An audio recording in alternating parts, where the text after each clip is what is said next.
Good evening, class. Today what we're going to be looking at are similar solids. So, this is the last section of chapter 12. It is a little bit of a tough one because, again, we're dealing with similar. As soon as I see that word similar, I know, again, that I'll probably be dealing with proportions because similar means same shape, proportional size. And for us, when we say two solids are similar, we mean they're similar if all their corresponding lengths are the same ratio. So let's take a look at two cylinders. If I had two cylinders like this, similar means that they have the same ratio. So if I look at this here, that means if I look at the radius, well, if this one's 5 to 4, then their heights will have the same ratio, 5 to 4. Any corresponding lengths have to have the same ratio. And if they do, it's similar. So in the case of cylinders, the radius has to match up to the heights in the same ratio, 5 to 4, 5 to 4. If it was a prism, it'd have to be length matches up to length, width matches up to width, height matches up to height. Every single corresponding length has to match the same ratio. If it doesn't, it's not similar. If it does, it's similar. So let's just look at a few and be able to tell whether or not they're similar. Here's a few shapes. Tell whether they are similar or not.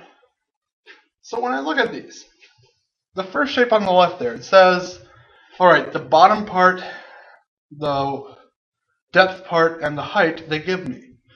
So let me redraw these shapes quickly. So I look at these two shapes for number one. If these are similar, they will all have the same ratio for their corresponding lengths. What that means is this here should match up to 9 because it's the middle number of the three. So 12 should match up to 9. 16 is largest compared to 12 over here, so 16 to 12 match up. And then 4 and 3 are the smallest, 4 to 3. If they have all the same ratio, then similar. If not, not similar. So let's reduce 12 to 9. Well, 3 goes into both of them. That's really 4 to 3. 16 to 12. 4 goes into both of those. That's really 4 to 3. And the last one was 4 to 3. They all have the same ratio? Similar, because all lengths have the same ratio. And that's what it means for two solids to be similar, is that they have the same ratio for all corresponding lengths. Try number 2 real quick. Tell me if you think that's similar or not, and explain why.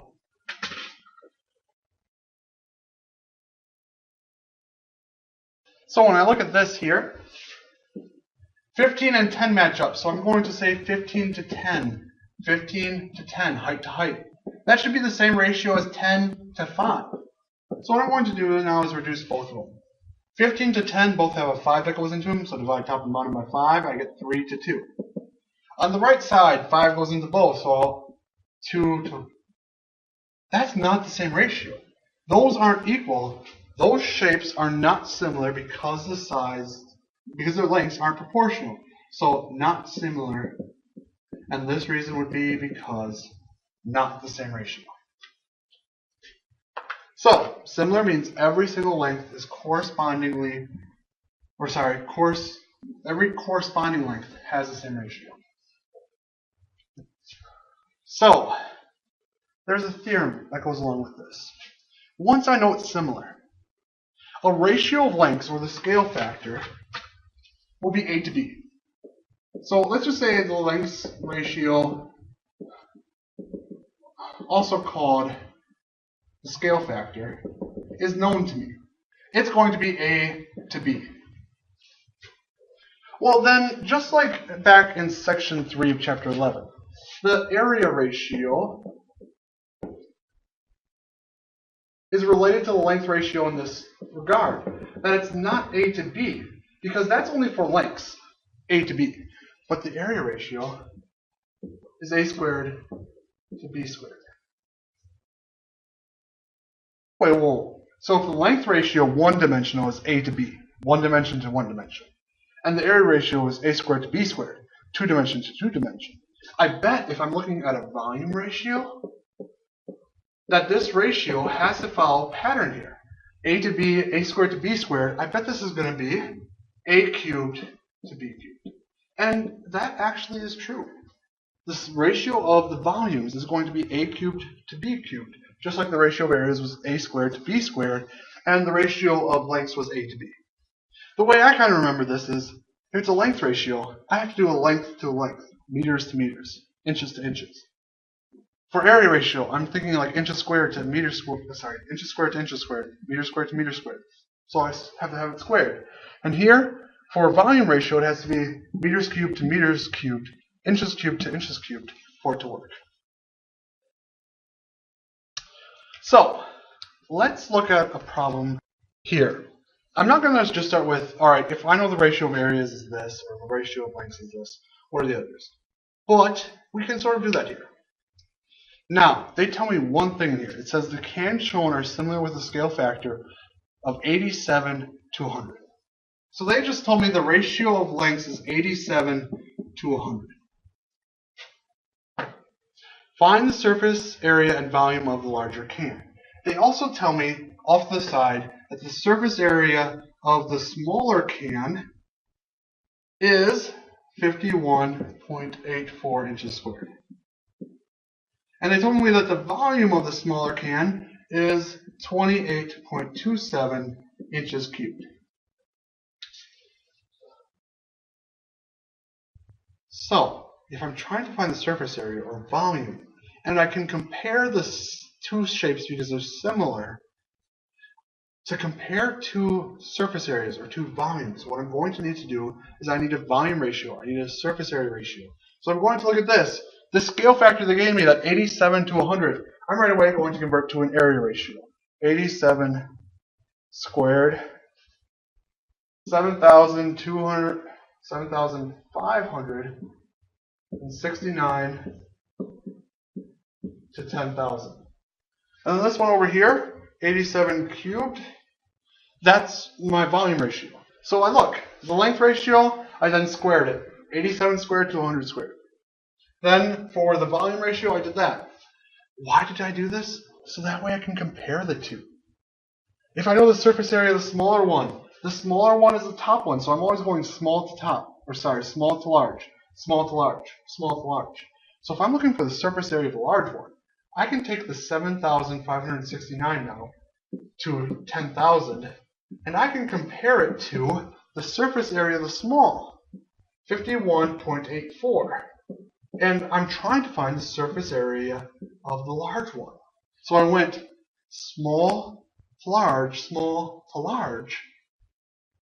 And I used the area ratio that I know because I know the length ratio. And now at this point, I have a proportion. This area ratio has to equal this area ratio, cross multiply and solve. That's what I get there. And now I will divide 7,569 to both sides. And I get 68.49. Now this is surface area that's measured in inches squared. This is 68.49 inches squared. That's the surface area. And this is just used by finding my area ratio, which is found squaring the length ratio, and setting up in my proportion.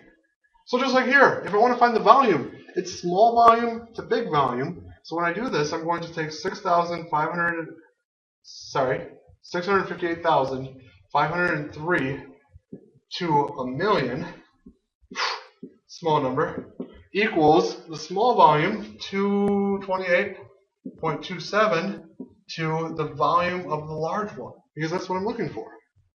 So when I look at this, cross multiply, 658,503 volume of the large can equals 2827 followed by 40, so 28,270,000. Divide both by 658,503, so I take, and when I divide both of them, that's what I get. So the idea is if I know a length ratio, I can now use it to find surface area ratio by using the same idea. An area ratio is the square of the length ratio. The new idea is that I can take the volume ratio from the length ratio by cubing it. and then comparing it to the volumes that I know and solving. So, just like before with similar polygons, I'm pretty much going to take my length ratio and find out the area and volume ratio right away and use it in the appropriate setting to find the volume and surface area I'm looking for. So, example 3. What if I knew this? I knew two pyramids were similar.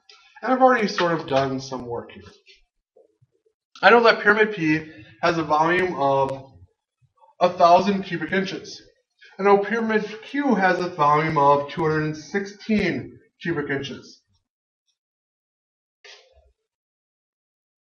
What is the scale factor of pyramid P to pyramid Q?